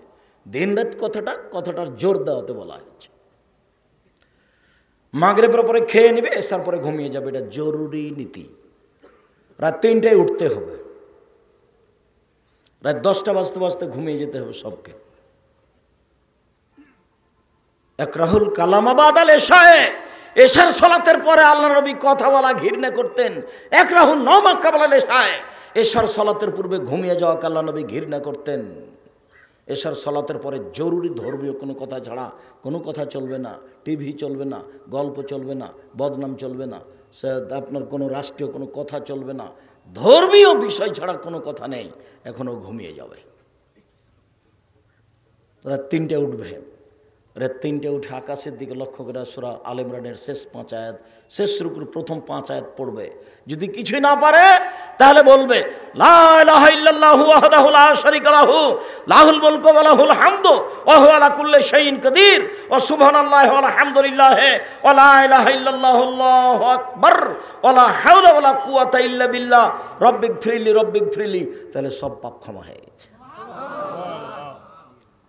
এরপরে যদি ভালো না লাগে তাহলে হাত তুলে দোয়া করবেন। হাত তুলে দোয়াটা হাত মিলেও থাকতে পারে, হাত ফাঁকাও থাকতে পারে। হাত উঠানোর কথা এসেছে, তবে মিললে থাকবে না ফাঁকা থাকবে এ ব্যাপারে রাসূল সাল্লাল্লাহু আলাইহি ওয়াসাল্লাম কিছু বলেননি। যদি আপনি চান তাহলে এইভাবে কাঁধ সামনাসামনি, আর যদি বলেন এখনই দিতে হবে তাহলে হাত মাথার উপরে চলে যাবে। হাত উঁচু করে বলতে হবে আপনি খুব বিপদে পড়েছেন, এভাবে বলেন। হাত একবার পূর্ণ উঁচু করে যাতে করে বকলের শব্দ দেখা যায়, বুখারী মুসলিমের হাদিস। আর বলার পদ্ধতি হলো আগে ইসমে আজম পড়তে হবে। ইসমে আজম মানে আল্লাহুম্মা ইন্নী আসআলুকা বিআন্নাকা আনতাল্লাহ লা ইলাহা ইল্লা আনতাল আহাদুস সামাদুল্লাযী লাম ইয়ালিদ ওয়া লাম ইউলাদ ওয়া লাম ইয়াকুল লাহু কুফুয়ান আহাদ। এটা হলো ইসমে আজম। আব্দুর রাজ্জাক সাহেব এত বড় দোয়া তো মুখস্থ নেই, তাহলে ইউনূস আলাইহিস সালামের দোয়া, সেটা হলো ইসমে আজম। লা ইলাহা ইল্লা আনতা সুবহানাকা ইন্নী কুনতু মিনাজ জালিমিন। বলে এটা তো ভালো হয় নাই, তাহলে সূরা ফাতিহার প্রথম 3 আয়াত আলহামদুলিল্লাহি রাব্বিল আলামিন আর রহমানির রহিম মালিকি ইয়াউমিদ্দিন। এ হলো প্রশংসা। সত্তা হলো প্রশংসা প্রিয়। প্রশংসা না করলে কিছু পাওয়া যায় না। মানুষই তো প্রশংসা চাই। আপনাদের ইনি ধনী মানুষ গ্রামের, সকালে গিয়ে যদি বলেন ভাই 5,000 টাকা দেন তো আমার ছেলের হাত ভেঙে গেছে, কে রে তুই? জি, টাকা আমার কাছে রেখে গেছিস নাকি? আর যদি বলেন আমি আপনাকে অনুরোধ করে বলছি আমার ছেলের হাত ভেঙে গেছে, আপনি তো গরিবের প্রতি খুব দয়া করেন, সবাই আপনার কথা বলে, আপনার কথা আমি জানি আপনি দিবেন আমাকে, আপনি ফিরাবেন না, 5,000 টাকা দেন, আমি খুব বিপদে। সেই তো কি যে করি, আচ্ছা দেখি একটু পরে আয় তো। এমনি প্রশংসা করলেন তো ঠান্ডা হয়ে আছে। মানুষের কুমার আল্লাহ হচ্ছেন এর চেয়ে কোটি গুণ বেশি প্রশংসা প্রিয়, খালি প্রশংসা খুশি। যখন বলবেন আলহামদুলিল্লাহ তখন উনি বলবে হ্যাঁ ঠিক হয়েছে, ঠিক হয়েছে। বলো কি বলবে? ঠিক হয়েছে এবার। আর যদি চান তাহলে আরো খুশি হবে। আল্লাহ নবী বলছেন লাইসা শাইউন আকরামু ইনদাল্লাহি মিনাস সাওয়ালে। আল্লাহর কাছে চাওয়া কাজটা যত প্রিয়, কোনো কাজ তার কাছে তত প্রিয় নয়। যখন সেখানে চাইবেন তখন বলবো হ্যাঁ ঠিক হয়েছে, কবরের কাছে তো চাওনি, ও তো দিতে পারে না তবুও গেছে ওখানে। আরে আমি তো পারি, তুমি আমার কাছে বলেছ, আগে বলেছে প্রশংসা ঠিক হয়েছে, তারপরে আমার কাছে চেয়েছ, বেশ আরও ভালো হয়েছে। আল্লাহ নবী বলছেন মানলাম ইয়াসালিল্লাহ ইয়াকযাব আলাইহি, যে আল্লাহর কাছে চায় না আল্লাহ তার উপরে অসন্তুষ্ট হন। যে আল্লাহর কাছে চায় না আল্লাহ তার উপরে অসন্তুষ্ট হন। তাহলে হলো প্রশংসা, তারপরে দুরুদে ইব্রাহিম, তারপরে 3 নম্বরে বলবেন আপনার প্রয়োজন আল্লাহ বিবুলোকে রাস্তার পাশে 3 শতক জমির ব্যবস্থা করে দাও। আল্লাহ আমাকে একটা বড় ব্যবস্থা করে দাও। বড় ব্যবসা, টাকা পয়সার অভাব নাই আল্লাহর কাছে, আপনার চাইতে কোনো ত্রুটি আছে? আর চাইবেন এইভাবে ফাইদা ফারাগতা ফানসব ও ইলা রব্বিকা ফারগাব। মুহাম্মদ সাল্লাল্লাহু আলাইহি সাল্লাম, আপনি যখন দুনিয়াবি কাজ থেকে অবসর হবেন তখন কঠোর শ্রমে আত্মনিয়োগ করুন। আমাকে যা বলবেন তা বিনয়ের সাথে কান্নাকাটি করে বলুন। বিনয়ের সাথে বলতে হবে। আসসালামু আলাইকুম রহমতুল্লাহ, আসসালামু আলাইকুম রহমতুল্লাহ, আলহামদুলিল্লাহ বেহাক্কে লা ইলাহা ইল্লাল্লাহ। বলেন তো কোথায় বিনয়ী হলো, কোথায় কান্নাকাটি হলো? এটা আল্লাহর আদেশ। একটু গরম পানি আছে কি? এটা আল্লাহর আদেশ। সম্মানিত দিনী ভাই বোন, আমি আপনাকে বলছিলাম সবচেয়ে নিকটাত্মীয় হচ্ছে ভাই। আপনাকে আমি অনুরোধ করে যাচ্ছি, আপনার বড় ভাইয়ের কারণে আপনার সাথে গন্ডগোল হয়েছে, এ কথাই ঠিক। এখান থেকে উঠে গিয়ে বড় ভাইয়ের হাত ধরে ক্ষমা নিয়ে রাত কাটাবেন, এ কথাও ঠিক।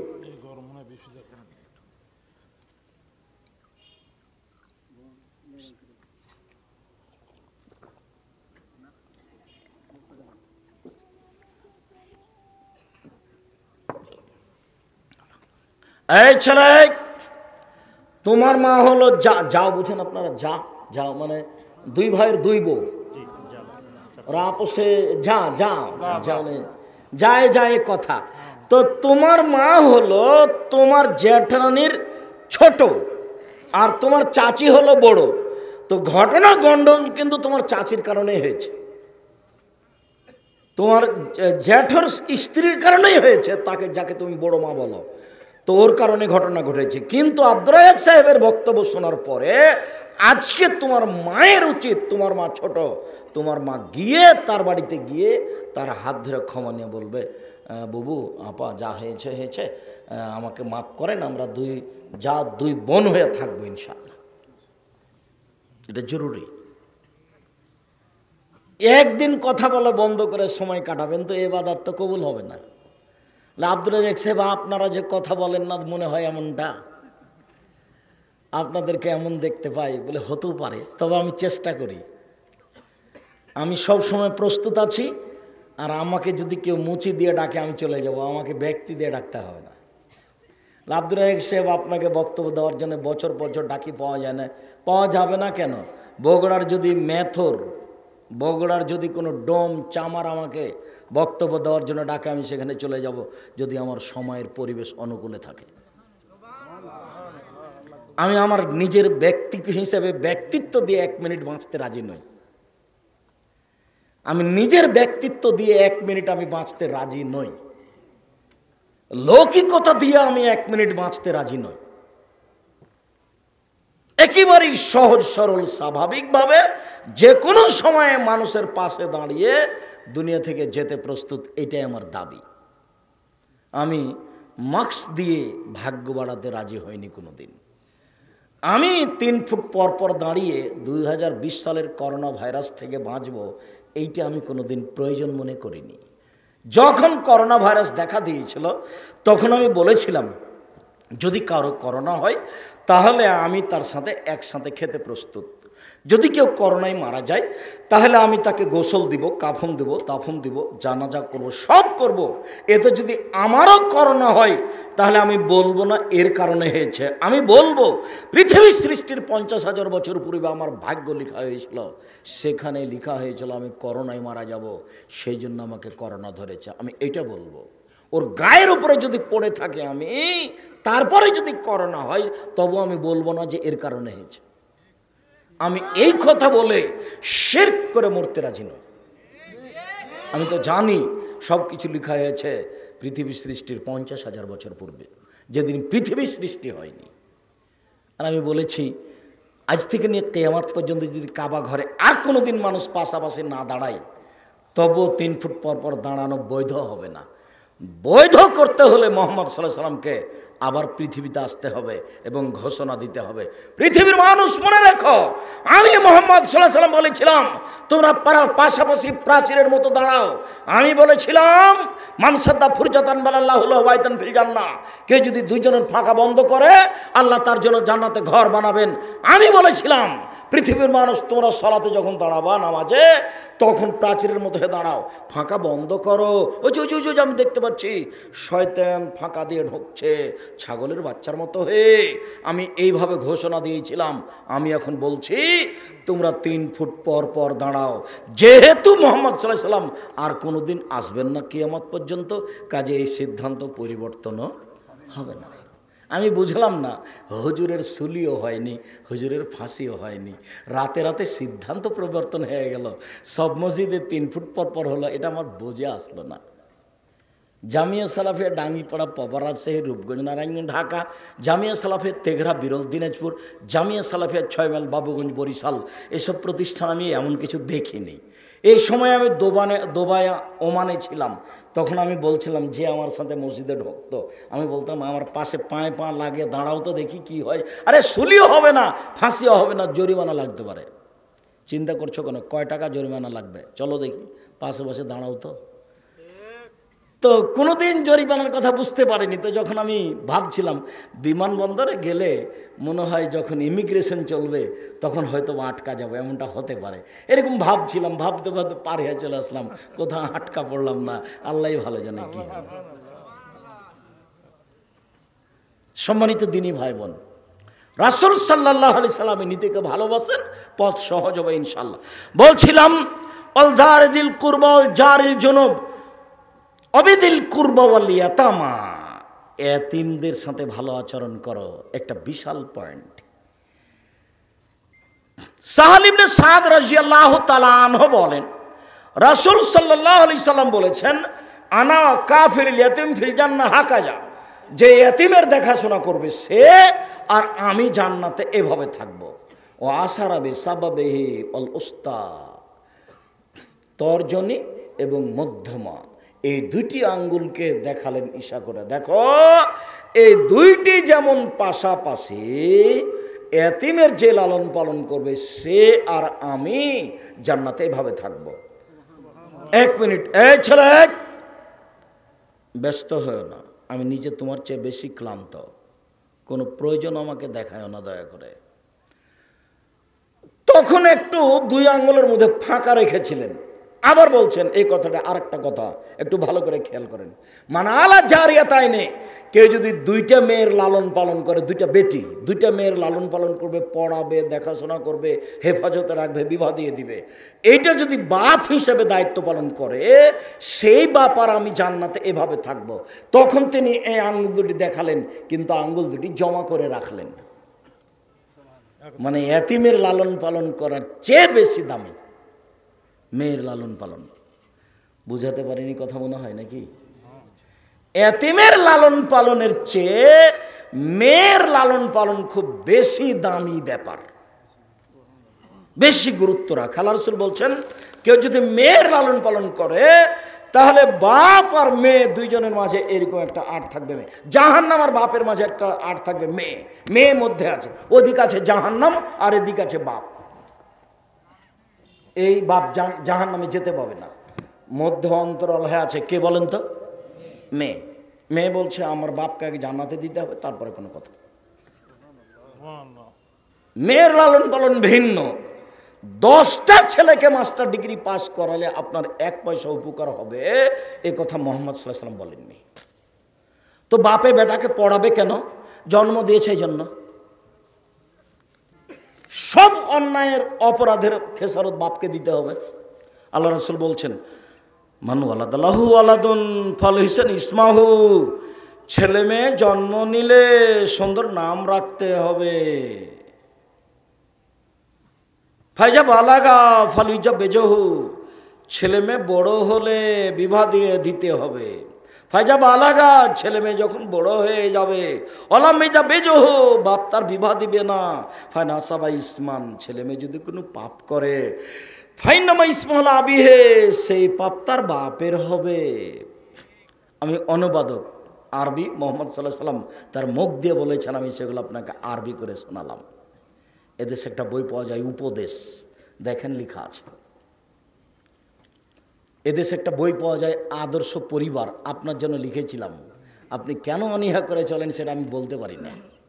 আপনার সাথে আমার আন্তরিকতা অনেক, আপনাকে আমি অনেক ভালোবাসি। আদর্শ নারী, আদর্শ পরিবার, বক্তা শ্রোতার পরিচয়, তাফসীর কি মিথ্যা হতে পারে? কে বড় লাভবান, কে বড় ক্ষতিগ্রস্ত, মরণ একদিন আসবেই। সব বইগুলি আপনার জন্য লেখা আছে।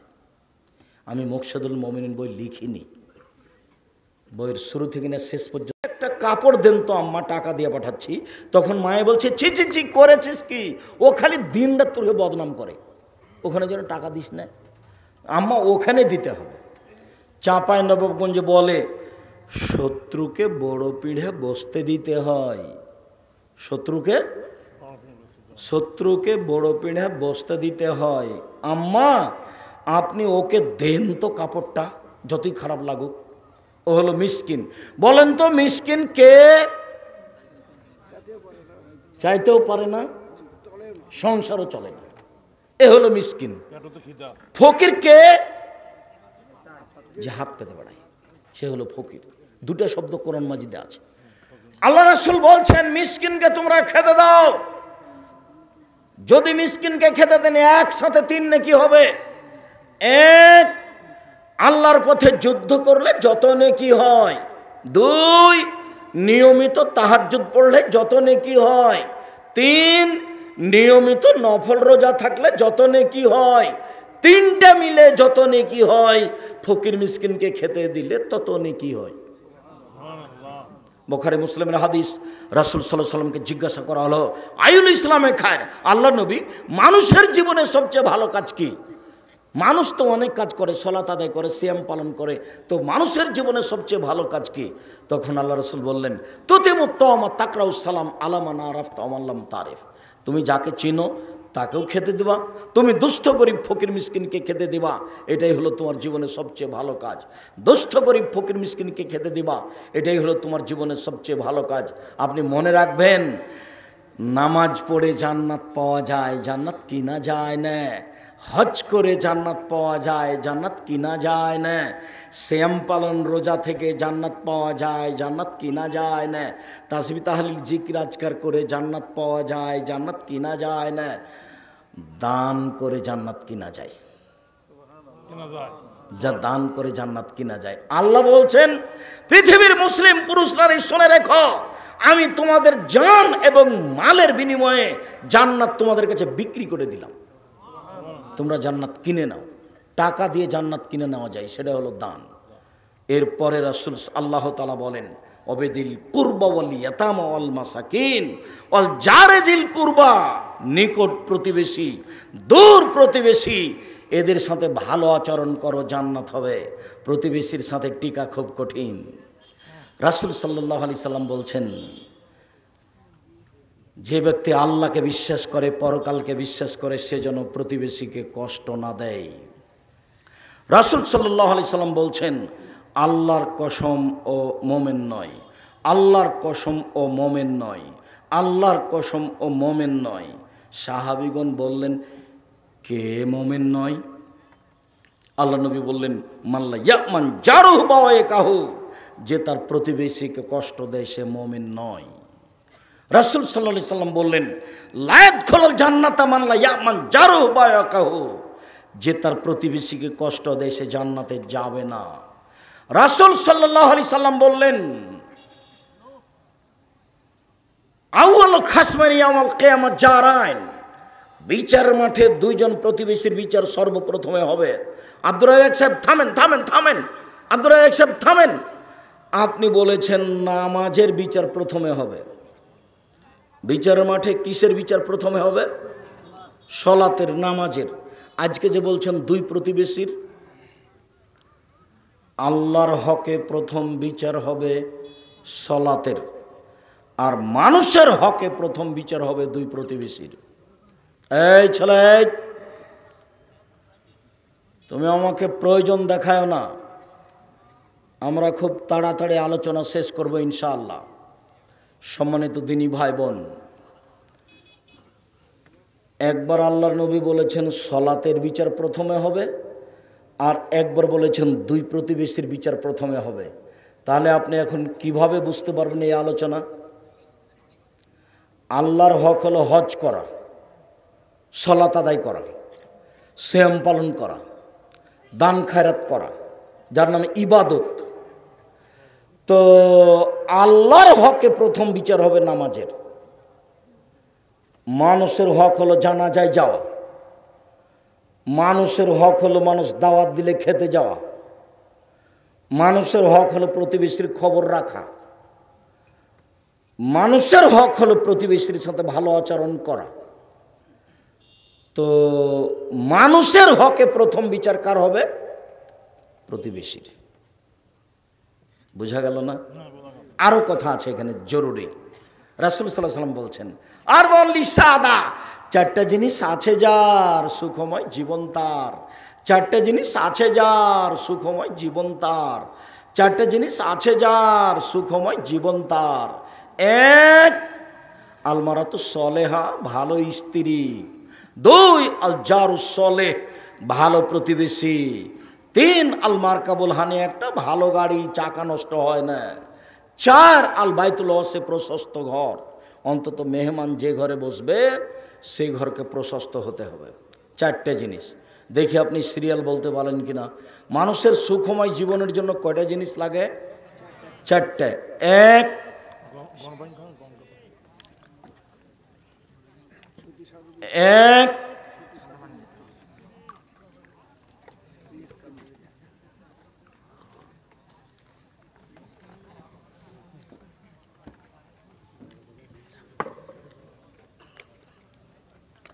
সিরিয়াল বলেন তো দেখি। ভালো স্ত্রী, 2 ভালো প্রতিবেশী, 3 একটা ভালো গাড়ি, 4 প্রশস্ত ঘর, প্রশস্ত বাড়ি। ছোট্ট করে ঘর করে বাড়ি বানাবেন না। খাট ধরলে আলমারি ধরে না, আলমারি ধরলে সলাতের জায়গা থাকে না। ঘরখানে আলমারি থাকতে হবে, খাট থাকতে হবে, সলাতের জায়গা থাকতে হবে অন্তত। আল্লাহ নবী এই কথা বলছেন। এইটাই 4 টাকা আবার পাল্টে ধরেছেন। কষ্টময় জীবনের 4টা জিনিস নেই যার, কষ্টময় জীবন তার, দুঃখময় জীবন তার, 4টা জিনিস নেই যার। 1 আসু আল মারা, খারাপ স্ত্রী। 2 আল জারুসু, খারাপ প্রতিবেশী। 3 আসু ও আলহানি মার্কাব, একটা খারাপ গাড়ি, বারবার চাকা নষ্ট হয়ে যায়। 4 আল বাইতু দাইয়িক, সংকীর্ণ ঘর। রাসূলের মুখের ভাষা এগুলি, এগুলি রাসূলের মুখের ভাষা। তার মুখের বলা শব্দগুলো আপনাকে আমি দেখাচ্ছি। একজন সাহাবী এসে বলছেন, আল্লাহর নবী, আমি যে ভালো মানুষ সেটা আমি কি দিয়ে বুঝবো? আমি যে ভালো মানুষ এটা আমি কি দিয়ে বুঝবো? দেখেন তো উত্তর কি দিচ্ছেন। আল্লাহ নবী বলছেন, শোনো, এই যে সামাইতা মিন জিরানিকা ইয়াকুল আনতা হাসানতা ফাকাদ হাসানতা, ওই যে সামাইতু মিনহু আসাতা ফাকাদ আসাতা। তোমার প্রতিবেশী যখন বলবে তুমি ভালো তখন তুমি ভালো, তোমার প্রতিবেশী যখন বলবে তুমি খারাপ তখন তুমি খারাপ। আব্দুর রাজ্জাক সাহেব, আমরা যে একবারে বেকায়দায় পড়ে গেলাম। তাহলে একদিনও যে ভালো হ্যাঁ কাটে না। হ্যাঁ কঠিন তো, আসলেই কঠিন। পরের হাদিস বলছে, আপনি দেখেন, তাহাজ্জুদ পড়ে বিনিময় জাহান্নাম হবে। তাহাজ্জুদ পড়ে প্রতিবেশীর কারণে। প্রত্যেকটা হাদিস গ্রন্থে প্রতিবেশীর একটা বিশাল আলোচনা আছে, লম্বা আলোচনা প্রত্যেকটা হাদিস গ্রন্থে। কোরআন মাজিদে কয়েকবার উল্লেখ করা হয়েছে। উপদেশ বইটা পড়ে দেখেন, উপদেশ বই একটা হেডলাইন আছে, এতিম ও প্রতিবেশী। হেডলাইনের নাম কি? এতিম ও প্রতিবেশী। দেখেন আপনি, রাসূল সাল্লাল্লাহু আলাইহি সাল্লামকে বলা হলো, আল্লাহর নবী, আমি যে ভালো মানুষ সেটা আমি কি দিয়ে বুঝবো? তখন আল্লাহ রাসূল বললেন, তোমার প্রতিবেশী যখন বলবে তুমি ভালো তখন তুমি ভালো, যখন তোমার প্রতিবেশী বলবে খারাপ তখন তুমি খারাপ। তাহলে দেখি আবার আব্দুর রাজ্জাক সাহেবকে জিজ্ঞাসা করে দেখি। তো চলেন, কালকে আমি যেখানে থাকি সেখানে দেখা যাক ফলাফল কি হয়। যদিও আমি সমাজের সাথে তেমন জড়িত নই, তবে প্রতিষ্ঠান করতে গিয়ে, জমি জায়গা কিনতে গিয়ে প্রতিষ্ঠানের সাথে আমি জড়িত বলে মানুষে বলছে, যদিও আমি সরাসরি কথা বলি না কোথাও। দেখুন, ভালো মন্দ হলে জামিয়া সালাফের ডাঙ্গিপাড়াতে ঢোকার সময়তে হাতের বামে একটা 2 তলা লম্বা বাড়ি দেখা যাবে। ওটার আমার 10 লক্ষ টাকা দেওয়া আছে। টাকা দেওয়ার পরে জমিয়ে দেয়নি, তারপর ওর নিজে জোর করে বাড়ি করেছে। জুমার খুতবাতে আমার বলা আছে, ঢোকার সময় তো দেখবেন 2 তলা লম্বা, এটার আমার 10 লক্ষ টাকা দেওয়া আছে কেনার জন্য। সেটা রেজিস্ট্রিও দেয়নি, সেটা এখনও আছে। কেউ যদি বলে যে আব্দুর রাজ্জাক সাহেব আমাদের সাথে গন্ডগোল করছে, বলতেও পারে। যদি তোমার প্রতিবেশী বলে ভালো তাহলে তুমি ভালো, যদি তোমার প্রতিবেশী বলে খারাপ তাহলে তুমি খারাপ। আব্দুর রাজ্জাক সাহেব একজনের কথাই কি ফাইনাল? হ্যাঁ, তা নয়, আল্লাহ আলাম, উনি তো মানুষের অন্তর্যামী, বিচার তো তার উপরেই হবে। আপনি ভালো আচরণ করতে থাকেন তো প্রতিবেশী আপনাকে এক সময় ভালো বলবে ইনশাআল্লাহ। আবু হুরায়রা রাদিয়াল্লাহু তাআলা আনহু বলেন, রাসূল সাল্লাল্লাহু আলাইহি সাল্লামের সামনে বলা হলো, তুজকারু ফুলানাতুল লিকাসরাতি সালাতিহা সিয়ামিহা সাদাকাতিহা গায়রা নাহা তুজি জিরানেহা। আল্লাহ রাসূল, অমুক মহিলার কথা বলা হচ্ছে, ও বেশি বেশি তাহাজ্জুদ পড়ে, বেশি বেশি নফল সিয়াম রোজা থাকে, বেশি বেশি দান খায়রাত করে, তবে প্রতিবেশীকে কষ্ট দেয়। আল্লাহ রাসূল বলেন, হেয়া ফিন্নার, ও জাহান্নামে যাবে। হাদিস তিরমিজি সহিহ। আবার দেখেন, ওর কাজ 3টে, প্রত্যেকটাই জান্নাত পাওয়ার সমান। 1 রাতে তাহাজ্জুদ, এটা বিশাল ব্যাপার। 2 নিয়মিত রোজা, বৃহস্পতিবার সোমবার, প্রতি মাসে 3টে, জান্নাতে যাবেই। 3 দুস্থ গরিব ফকির মিসকিনকে খেতে দেয়, এটা তো আরও উপরে চলে গেছে। যাতে জান্নাত কিনা যায়, যাতে জান্নাত কিনা যায়। এখন 4 নম্বর বাক্যে বলা হচ্ছে ও প্রতিবেশীর সাথে খারাপ আচরণ করে। তখন আল্লাহ রাসূল উত্তরে বলেন হিয়া ফিন্নার, ও জাহান্নামে যাবে। কি হলো তাহলে? প্রতিবেশীর ব্যাপারে খুব সাবধান। প্রতিবেশী বাড়িতে এসে শুনছেন যে প্রতিবেশীর ছাগলে আপনার সিম গাছ কেটে দিয়েছে, সিম ধরে ধরে ফুল এসেছে। এখন আপনি রাত্রে আসতে আপনার স্ত্রী যে কত কি বলল, এমন কি বলল যে আমি ওর ছাগলের কথা বলতে গিয়ে ও আমাকে দরজায় মারতে আসে। তখন আপনি তো বগুড়ার মানুষ, টাকা পয়সাও ভালো আছে, একেবারে উত্তরবঙ্গের কেন্দ্রীয় প্রবেশদ্বারে আছেন আপনারা, ঢাকার সাথে সরাসরি যোগাযোগ, টাকা পয়সা ভালো।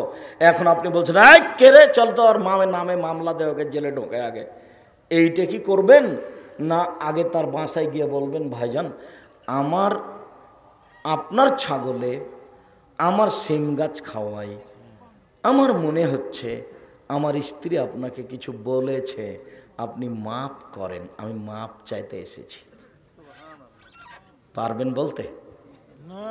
মনটা তো চাচ্ছে যে ওকে মারবো, তারপরে কিছু করবো। আমারই গাছ খেয়েছে আর আমি ক্ষমা চাইতে যাব?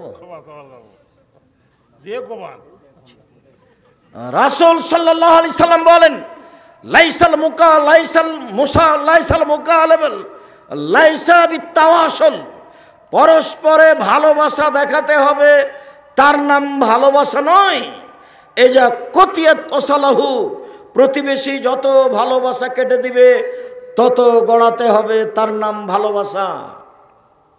লাইসাল ওয়াসিলু বিল মুকাফি, ও আমার সাথে ভালোবাসা গড়াচ্ছে তাই আমি গড়াবো, তার নাম ভালোবাসা নয়, তার নাম আত্মীয়তা নয়।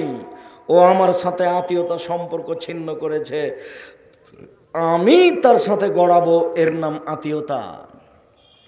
এইবার আল্লাহ রাসূল বলছেন শোনো,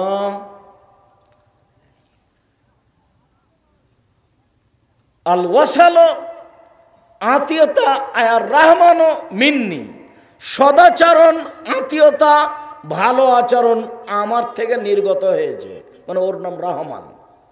মান অসালানি অসালাহুল্লাহ, যার ভালো আচরণ আছে আমি তার সাথে আছি। অমান কাতানি কাতাহুল্লাহ, আমার যার সাথে আত্মীয়তা নেই আল্লাহর, তার সাথে যার প্রতিবেশীর সাথে ভালো আত্মীয়তা নেই, সম্পর্ক নেই, আমি আল্লাহ তার সাথে আত্মীয়তা ভালো সম্পর্ক নেই। তাহাজ্জুদ পড়লেও নয়, হজ করলেও নয়।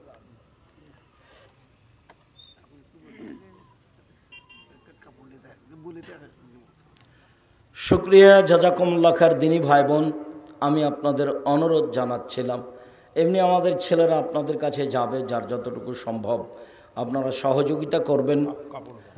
যে আর আমি বলছিলাম আলোচনার শেষের দিকে এসে, আপনারা মানুষ অল্প হলেও খুব ভদ্রতা বজায় রেখে চুপচাপ বসে আছেন। যদিও আপনাদের দেখলে আমি একটু কষ্টবোধ মনে করি, যে মনে হয় আমি 15-20 বছরের মধ্যে এরকম পরিবেশে কথা বলেছি কি না আমার মনে পড়ে না। এরপরেও আমি বলছি যে আপনারা একটা মাদ্রাসা খুলেছেন, ভালোবাসা নিয়ে এসেছেন, খারাপ লাগলেও এর সাথেই থাকতে হবে, অল্প দিন কষ্ট হলেও এর সাথে থাকতে হবে, ফলাফল ভালো হবে ইনশাআল্লাহ। সম্মানিত দিনী ভাই বোন, আমি আরও একটু এই বিষয়ে বলতে চাচ্ছিলাম যে সদাচরণের একটা রূপরেখা আছে, সদাচরণের একটা রূপরেখা আছে। সদাচরণটা আল্লাহর আরশ ধরে এইভাবে ঝুলন্ত আছে। সদাচরণটা আল্লাহর আরশ এভাবে ধরে বলে মান অসালানি অসালাহুল্লাহ, যে আমাকে নিবে আল্লাহ তাকে নিবে। অমান কাতানি কাতাহুল্লাহ, যে আমাকে ছেড়ে দিবে আল্লাহ তাকে ছেড়ে দিবে। প্রতিবেশীর সাথে যার সদাচরণ আছে তার আল্লাহ আছে, প্রতিবেশীর সাথে যার সদাচরণ নেই তার আল্লাহ নেই। রাসূল সাল্লাল্লাহু আলাইহি ওয়াসাল্লাম বললেন সবচেয়ে ভালো মানুষ সেই যে প্রতিবেশীর কাছে ভালো, সবচেয়ে খারাপ মানুষ সেই যে প্রতিবেশীর কাছে খারাপ। আয়েশা রাদিয়াল্লাহু তাআলা আনহা বলেন, যখনই জিবরাইল আসেন তখনই আমাকে বলেন প্রতিবেশীর সাথে ভালো আচরণ করেন। যখনই জিবরাইল আসেন তখনই আমাকে বলেন প্রতিবেশীর সাথে ভালো আচরণ করেন।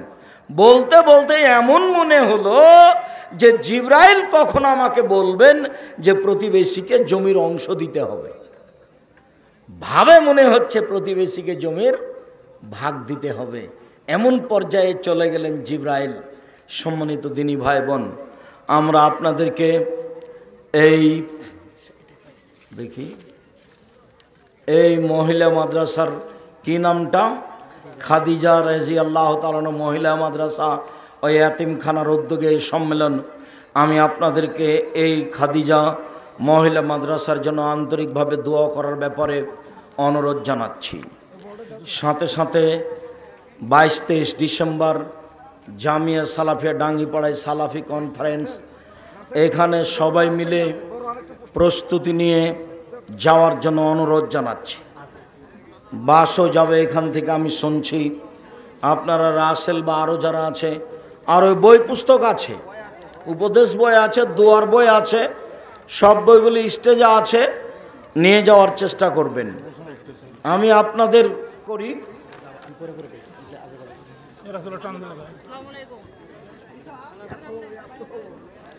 কয়েকটা জিজ্ঞাসা। আমাদের এলাকায় মসজিদ অথবা মাদ্রাসার সুধী সমাবেশের আয়োজন করে এলাকার সব ধরনের ব্যক্তিদের দাওয়াত করা হয়। 500 থেকে 1000 জন। উদ্দেশ্য মসজিদ মাদ্রাসার উন্নয়নের জন্য দান আদায় করা।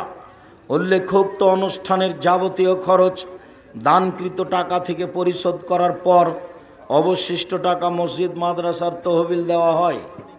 তহবিলে দেওয়া হয়। যারা খরচ করেছে ওরা তো ধনী মানুষ, আর এটা তো ভিক্ষা করো 10-এর পয়সা, এটি কি সবাই খেতে পারবে?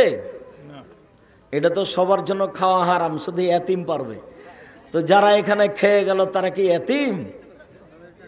তারা কি অসহায় মানুষ ভিক্ষা করে খায়? কমিটির সুধীর এই টাকা খাওয়া জায়েজ নয়। তারা ব্যক্তিগতভাবে টাকা উঠে খাওয়ার ব্যবস্থা করবে। যদি এটা হয়ে থাকে তাহলে হারাম কাজ হয়েছে, পরবর্তীতে আর হয় না যেন।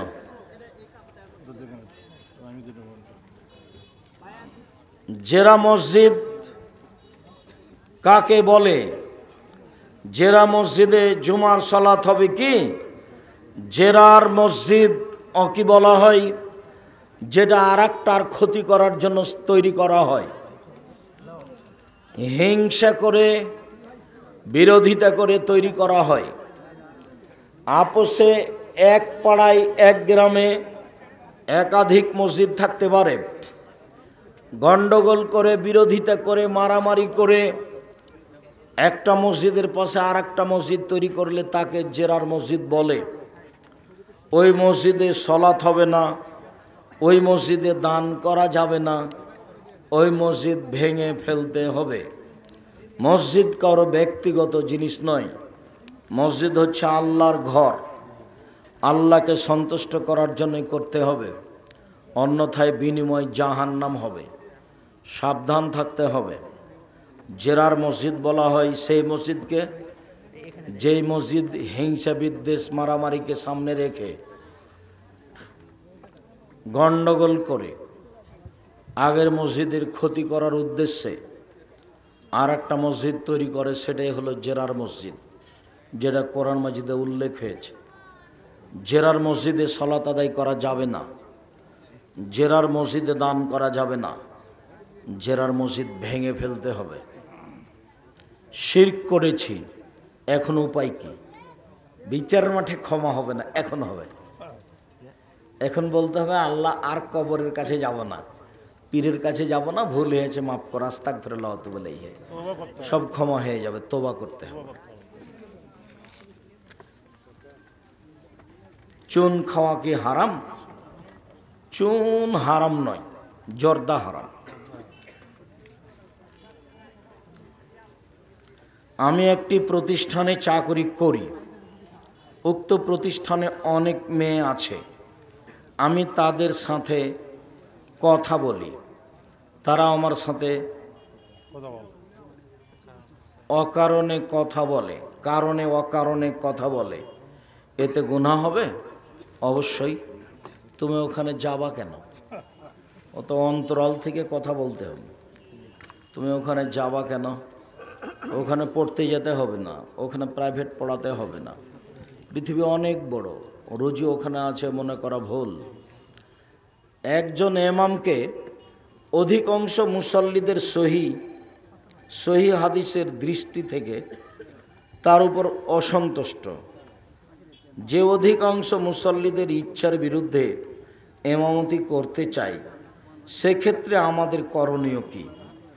পারলে বাদ দিয়ে দেন, না হলে ওই ইমামতি করুক, তার নামাজ হবে না, আপনাদের হবে। ও হাদিস সহি হাদিস, বুখারী মুসলিম। মুসল্লি যে লোককে চায় না তার সালাত হবে না, মুসল্লিদের হবে, কিন্তু ইমামের হবে না। এতিমের জন্য টাকা আদায় করে সেই টাকা দিয়ে কি এটা খাবার রান্না করে মানুষকে দাওয়াত দিয়ে খাইয়ে টাকা নেওয়া যাবে কি? জি না, এতিমের পয়সা খুব কঠিন। 7 শ্রেণীর মানুষ জাহান্নামে যাবে। 1, শিরক করে যে। 2, কাতলুন নফস, মানুষকে হত্যা করে যে। 3, আকলুর রিবা, সুদ খায় যে। 4, আকলু মালিল এতিম, এতিমের মাল খায় যে। 5, মানুষকে হত্যা করে যে। 6, যুদ্ধের মাঠ থেকে পালিয়ে যায় যে। 7, সতী সাধ্বী মহিলার প্রতি অপবাদ লাগায় যে। 7 শ্রেণীর মানুষ জাহান্নামে যাবে। তার 1 শ্রেণীর মানুষ এতিমের মাল খেয়ে নেয় যে। এতিমের মাল খুব কঠিন জিনিস, এভাবে খরচ করা হবে না। এতিম শিক্ষার্থীর ও সাধারণ শিক্ষার্থীর টাকা একত্র করে সেই টাকা দিয়ে খাবার রান্না, একই কথা। তবে এতিমেরাও খাচ্ছে, ওরাও খাচ্ছে, এরকম যদি অনুষ্ঠান হয় তাহলে জিম্মেদার এতিমের পক্ষ থেকে এতিমের টাকা সেখানে দিবে। বোঝা গেল না কথা নাকি? এতিম ছেলেও খাবে, পিতাওয়ালা ছেলেও খাবে। তো এতিমের তো জিম্মেদার আছে একজন, এতিমের টাকা তার কাছে জমা আছে। তো পিতাওয়ালা ছেলেরা যে পরিমাণ টাকা দিবে, জন প্রতি 500 করে, 1000 করে, তো এতিমের মালিকও এতিমের পক্ষ থেকে কি করে দিবে? জন প্রতি 1500 করে দিবে। তার জিম্মেদারিতে সে 200 কমও দিতে পারে, এতিমের টাকা পয়সা কম আছে এটা মনে করে, তখন কোনো সমস্যা হবে না। আর টাকা নাই, শুধু এতিমেরই আছে, ওই টাকা দিয়ে সবাই মিলে মজা করে খেলো, তখন তো মজা করে জাহান্নামে যাওয়া লাগবে। যে ব্যক্তি বায়াত ছাড়া মৃত্যুবরণ করলো, তার জাহেলিয়ত মৃত্যুবরণ করলো, ওটা জাহেলিয়ত, তো মুসলিম খলিফা হতে হবে। তো এখন তোমাদের তো কয়েকজন আমির, একজন জামাত ইসলামের আমির, একজন সংগঠনের আমির, একজন ইত্তেহাদুল উম্মার আমির, একজন খেলাফতের আন্দোলনের আমির, এখন প্রায় 40 জন আমির আছে। কার হাতে বায়াত করলে তোমার জাহেলি মরণ হবে, আর কার হাতে বায়াত করলে মুসলিম মরণ হবে? হাদিস তো বুখারী মুসলিম, না জেনে এসব কথা বলো না। তাওজিহুল কোরআনে এই বিষয়ে বিস্তারিত লেখা আছে।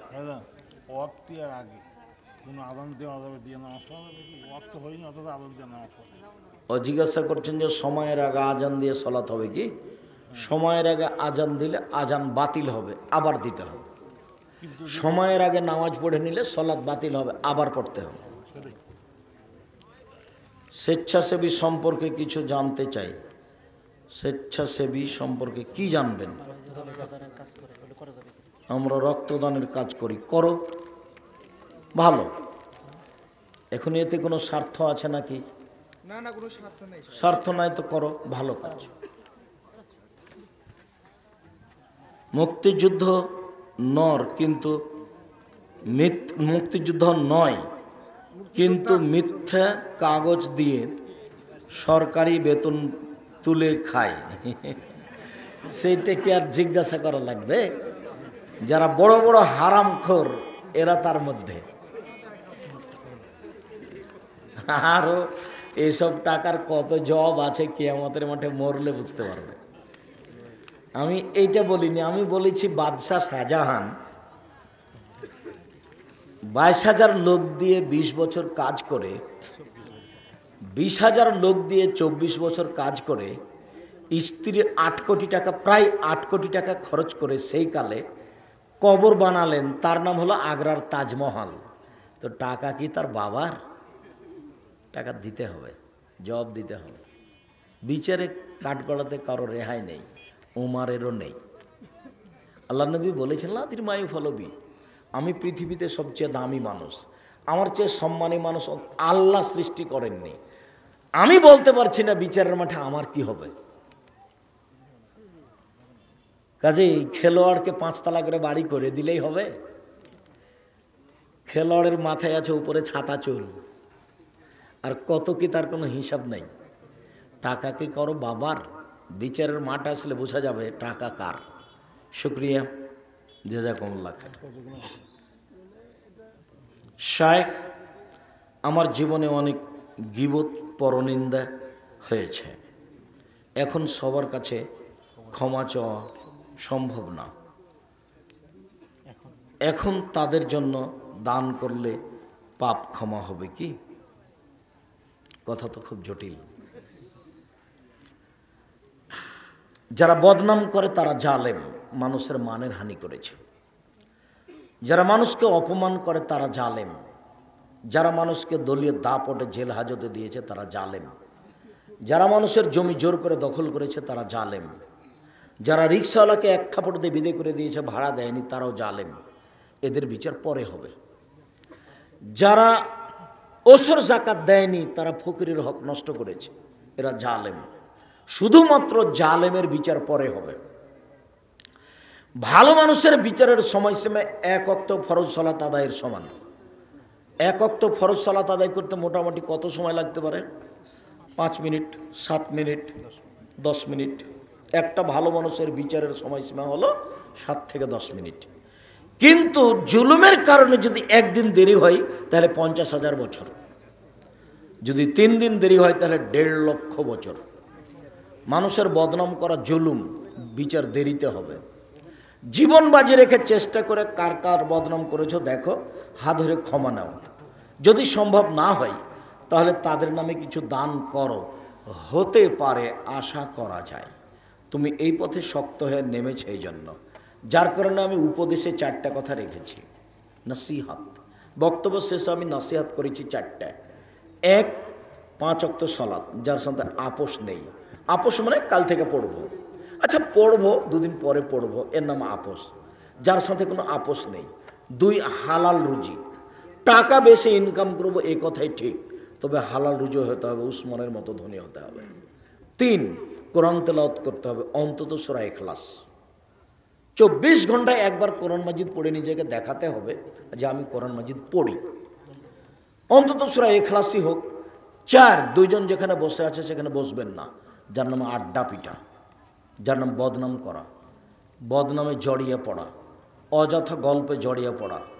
কোনো দিন যেখানে 2 জন বসে আছে বসবেন না, দোকানপাটে বসবেন না, জরুরি কাজে গেছেন, কথা শেষ চলে আসবেন। 4টা নসিহত থাকলো। আমার মা পানের সাথে জর্দা খেয়ে অভ্যস্ত। আমি এ বিষয়ে যখন বলি